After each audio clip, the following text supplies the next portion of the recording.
Hello students, आपने पिछले class में देखा कि हम आप लोगों को आरबीसीज, डब्ल्यूबीसीज एंड प्लेटलेट्स के बारे में बताए थे। आज हम उससे आगे का जो है बताएंगे। आइए देखते हैं क्या है। ब्लड इन आवर बॉडी, हमारी बॉडी में ब्लड कितना होता है, कितने रेंज तक होना चाहिए। वो नॉर्मल रेंज क्या है, 4.7 टू 5.5 लीटर होना चाहिए। क्या लिखा हुआ है, 4.7 टू 5.5 लीटर होना चाहिए। और सेकंड क्या है, ब्लड इन एवरेज, मतलब कि एवरेज जो है एडल्ट में ब्लड कितना होना चाहिए, 5.5 लीटर होना चाहिए। जनरली हमारी बॉडी में कितना होना चाहिए, 4.7 टू 5.5 लीटर होना चाहिए। और एवरेज जो है कितना एक एडल्ट में होना चाहिए, वो है 5.5 लीटर होना चाहिए। अब क्या है, number of RBCs in healthy male. Healthy male में जो स्वस्थ मेल है उनमें कितना आरबीसीज होना चाहिए, क्या है, 5.5 मिलियन आरबीसीज। जिसे मेल एंड फीमेल में जो आरबीसीज का जो नंबर होता है वो जैसे कि मेल में ज़्यादा होता है, फीमेल में कम होता है। मेल में कितना होना चाहिए, एक हेल्दी मेल में 5.5 मिलियन नंबर में होना चाहिए। और फीमेल में कितना होना चाहिए, 4 टू 4.5 मिलियन होना चाहिए। इस रेंज के बीच में होना चाहिए। अब क्या है, आरबीसीज कितने समय तक जिंदा रह सकता है, आरबीसीज कितने समय तक जिंदा रह सकता है, क्या है, 90 टू 120 डेज। कितने दिन तक जिंदा रह सकता है, रहता है आरबीसीज, 90 टू 120 डेज, मतलब 3 टू 4 मंथ तक ये आरबीसीज जो है जिंदा रहता है, उसके बाद वह नष्ट हो जाता है। फिर क्या है, डब्ल्यूबीसीज जो है ब्लड में कितना होना चाहिए, डब्ल्यूबीसीज जो है कितना होना चाहिए, 5000 टू 6000 पर ml ब्लड। मतलब कि 1 ml ब्लड ले लें और उस ब्लड में जो है उसका नंबर जो है 5000 टू 6000 जो है इसका नंबर होना चाहिए, डब्ल्यूबीसीज का काउंट होना चाहिए। आपने क्या देखा, ब्लड, हमारी बॉडी में ब्लड जो है 4.7 टू 5.5 लीटर होना चाहिए। और एक एडल्ट एवरेज जो औसत देखा जाए तो बॉडी में एक एडल्ट में ब्लड कितना होना चाहिए, 5.5 लीटर होना चाहिए। आरबीसीज जो है हेल्दी मैन में कितना होना चाहिए, हेल्दी मेल में कितना होना चाहिए, 5.5 मिलियन होना चाहिए। और फीमेल में कितना होना चाहिए, 4 टू 4.5 मिलियन होना चाहिए। अब आरबीसीज जो है कितने दिन तक जिंदा रह सकता है, 90 टू 120 डेज जो है जिंदा रह सकता है। और डब्ल्यूबीसीज की कितनी मात्रा होनी चाहिए, 1 ml ब्लड में जो है 5000 टू 6000 डब्ल्यूबीसीज का नंबर होना चाहिए, इतनी मात्रा होनी चाहिए। अब देखिए, अब आगे है ब्लड वेसल्स। ब्लड वेसल्स क्या होता है, blood vessel, blood flows through a system of tubes. हमारी बॉडी में जिसमें जो है ब्लड फ्लो करता है, जिस सिस्टम में फ्लो करता है वह जो है ट्यूब लाइक स्ट्रक्चर होता है। उसमें जो उससे ही जिसमें ब्लड फ्लो करता है उसी ट्यूब लाइक सिस्टम को जो है ब्लड वेसल कहते हैं। अब ब्लड वेसल्स जो है 3 टाइप्स का होता है। 3 रूपों में इसको डिफ्रेंशिएट किया गया है। क्या है? Arteries, veins and capillaries. Blood vessels कितने टाइप्स के हैं? Arteries, veins and capillaries. अब देखना है कि आर्टरीज का क्या यूज है बॉडी में, वेन्स का क्या यूज है एंड कैपिलरीज का क्या यूज होता है, इसके बारे में समझना है। अब देखिए, ये आर्टरीज का जो काम है, डिस्ट्रीब्यूटिंग वेसल्स। ये जो आर्टरीज जो क्या करता है कि यह ब्लड को जो है डिस्ट्रीब्यूट करने का कार्य करता है।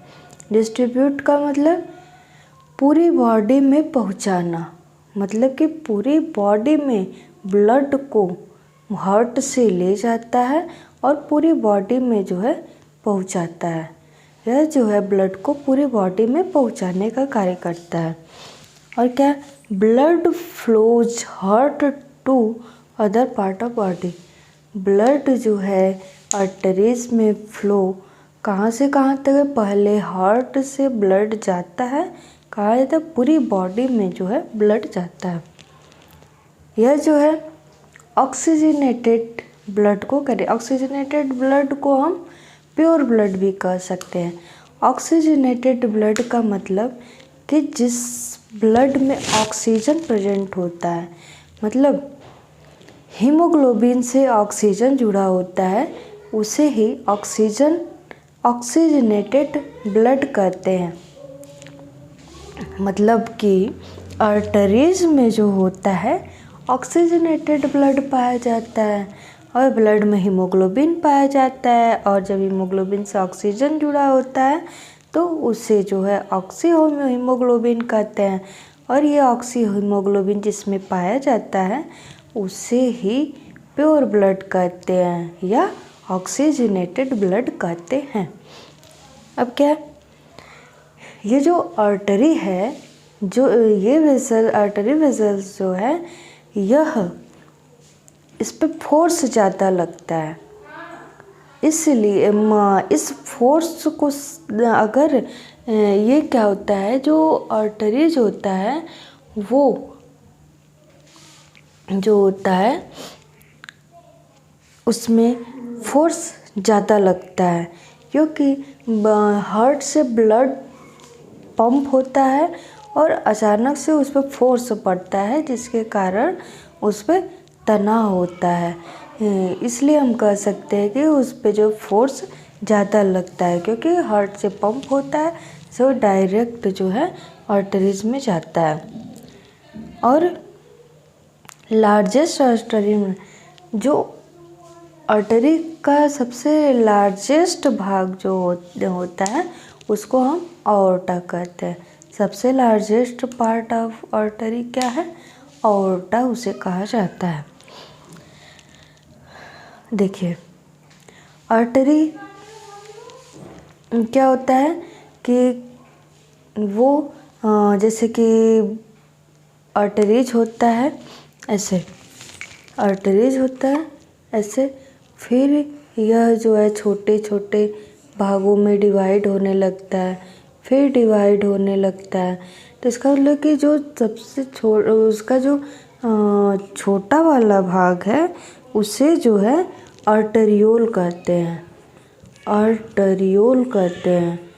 और फिर आर्टरियोल जो है ये कैपिलरीज में जो है, कैपिलरीज में ये चेंज हो जाता है ना। सबसे पहले आर्टरीज लार्ज वाला पार्ट होता है, फिर ये आर्टरीज जो होता है आर्टरियोल में बदलता है, और आर्टरियोल जो है फिर कैपिलरीज में बदल जाता है। तो क्या, arteries divided into arteriole on entering an organ. अब देखिए, अब देखते हैं कि वेन्स किसे कहते हैं। वेन्स बिल्कुल आर्टरीज का अपोजिट होता है। वेन्स का क्या है, यह जो है कलेक्टिंग वेसल्स है, और वेन्स जो होता है कलेक्टिंग वेसल्स है। इसका काम क्या होता है, यह जो है पूरी बॉडी से जो है डीऑक्सीजनेटेड ब्लड को जो है यह कलेक्ट करने का काम करता है। इसलिए हम इसको कह सकते हैं कि यह कलेक्टिंग वेसल्स है। इसको इकट्ठा करके फिर यह क्या जो इसको कलेक्ट करता है डीऑक्सीजनेटेड ब्लड को, और फिर वह हमारी पूरी बॉडी से जो डीऑक्सीजनेटेड ब्लड है उसको पूरी बॉडी से जो है हार्ट तक पहुंचाने का कार्य करता है। इसका यही काम होता है। Blood flows body organ to the heart. Blood जो है वो पूरे बॉडी ऑर्गन से जो है हार्ट को पहुंचाने का कार्य करता है। जो वेंस जो होते हैं, वेंस में जो है वाल्व पाए जाते हैं। आर्टरीज में वाल्व नहीं पाए जाते हैं, वेंस में वाल्व पाए जाते हैं, क्योंकि ये एक डायरेक्शन में इसे जो है ब्लड को सेंड करना है। मतलब किधर सेंड करना है, ऑर्गन्स टू हार्ट। अगर वाल्व नहीं होता तो वो अपोजिट डायरेक्शन में भी वो ब्लड आ सकता है। इसलिए वाल्व जो है इसके लिए हेल्पफुल होता है ऑर्गन्स से हार्ट तक जो है ब्लड को पहुंचाने में। यह जो वेंस होता है यह डीऑक्सीजनेटेड ब्लड को कैरी करता है। डीऑक्सीजनेटेड ब्लड किसे कहते हैं, जिसमें ऑक्सीजन नहीं होता है, मतलब जिसमें जो है जिससे जो है कार्बन डाइऑक्साइड अटैच होता है जिस हीमोग्लोबिन से, उसे जो है डीऑक्सीजन। क्योंकि जो हमारे ब्लड में जो जब कार्बन डाइऑक्साइड होता है तो उसे हम इम्प्योर ब्लड मानते हैं, तो ये जो है डीऑक्सीजनेटेड ब्लड को कैरी करता है। इस डीऑक्सीजनेटेड ब्लड और मतलब इसके इम्प्योरिटी के कारण ही यह जो है जो वेंस में जो ब्लड होता है वो डार्क कलर का होता है, डार्कर होता है, इसीलिए हमें मुझे डार्क रेड दिखाई देता है। अब देखिए आर्टरीज में क्या था कि लार्जेस्ट आर्टरी कौन सा था, ऑर्टा था। इसमें क्या होगा, लार्जेस्ट वेन क्या होगा, यह वेना कावा होगा। क्या होगा, वेना कावा।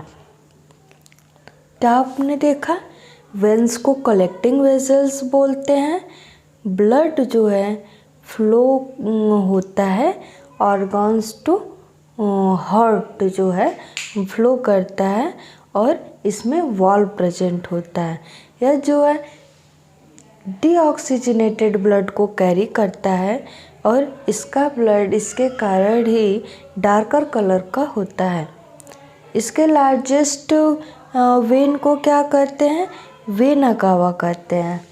अब देखिए, अब इसमें देखना है जैसे कि आर्टरी का एक पार्ट होता है पल्मोनरी आर्टरीज, और वेंस का एक पार्ट होता है पल्मोनरी वेंस।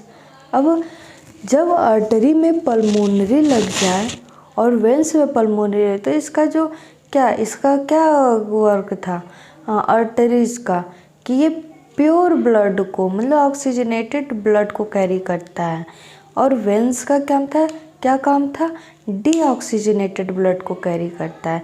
लेकिन जब उसमें पल्मोनरी लग जाए तो इसका मतलब है कि ये इसका उल्टा जो है ये वर्क करेगा।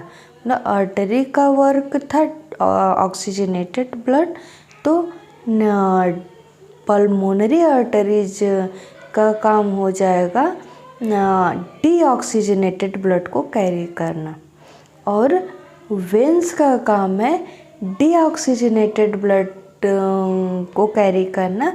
लेकिन जब पल्मोनरी वेंस होगा तो पल्मोनरी वेंस जो होता है यह ऑक्सीजनेटेड ब्लड को जो है कैरी करता है। यह जो पल्मोनरी वेंस एंड आर्टरीज होते हैं ये हार्ट से लंग में जुड़ा होता है, इससे लंग से हार्ट में ऑक्सीजनेटेड ब्लड को पहुंचाना और डीऑक्सीजनेटेड ब्लड को पहुंचाने का ये दोनों काम करते हैं, पल्मोनरी आर्टरीज एंड वेन्स। तो आपने इतना देखा। अब देखते हैं कैपिलरीज किसे कहते हैं। कैपिलरीज जो होता है यह सबसे फाइनेस्ट ब्लड वेसल होता है, मतलब कि सबसे महीन वाला भाग जो होता है वो कैपिलरी, जो पूरे सेल्स में पहुंच जाता है। वो मतलब इतना छोटा है कि वो सेल के शेप का होता है। तो क्या होगा, इसके जो मतलब आर्टरी और वेंस का जो आर्टरी का जो है टर्मिनल वाला जो पार्ट हो, सबसे इंड वाला जो पार्ट होता है वो कैपिलरीज होता है।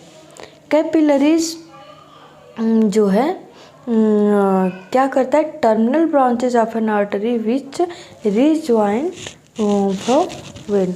यह जो है कैपिलरीज आर्टरीज और वेन को जोड़ने का काम करता है, क्योंकि जब ऑक्सीजनेटेड ब्लड का काम हो जाएगा तो डीऑक्सीजनेटेड ब्लड तो वेन में ही जाएगा।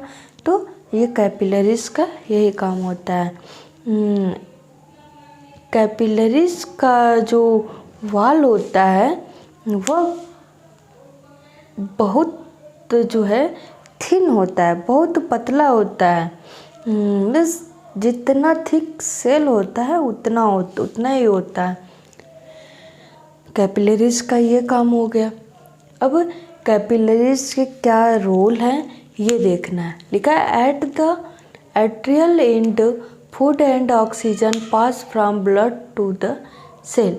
इसमें क्या होगा कि यह जो आर्टरीज वाला जो पार्ट होता है, जो एट्रियल एंड होता है, बताया ना कैपिलरी आर्टरीज का जो है सबसे लास्ट वाला जो पार्ट होता है उसे तो जो एट्रियल इंड होता है, जो आर्टरीज का इंड वाला पार्ट होता है, वहाँ तक जो है यह फूड और ऑक्सीजन को पूरे सेल्स में जो है पास कर ब्लड को, ऑक्सीजनेटेड ब्लड को फूड और ऑक्सीजन युक्त ब्लड को जो है पहुंचाने का कार्य करता है।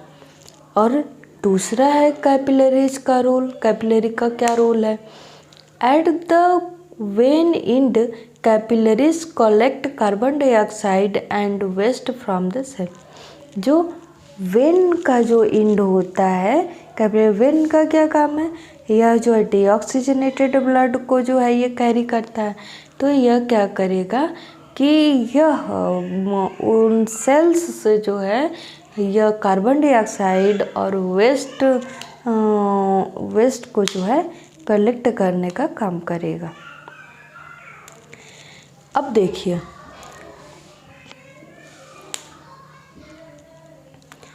अब ये आर्टरी और ये वेन का स्ट्रक्चर है। हम समझते हैं कि आर्टरी और वेन का स्ट्रक्चर क्या होता है।